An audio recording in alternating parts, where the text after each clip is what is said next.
Hi,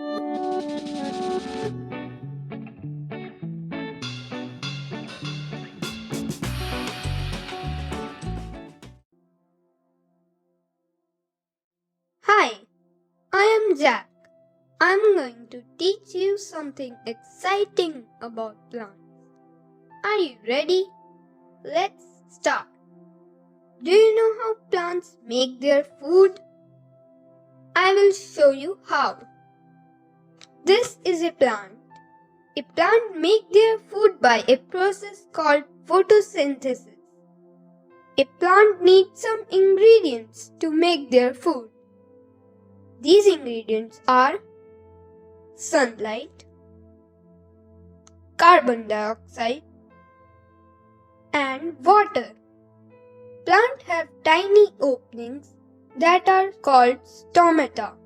Stomata is used by plants to take carbon dioxide.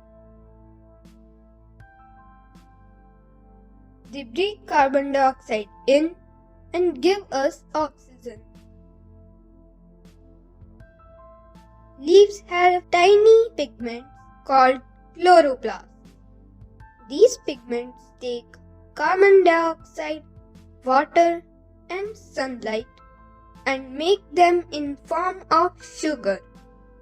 Plants use this sugar as form of their food. This process is called photosynthesis. Now you can tell your friends about it too.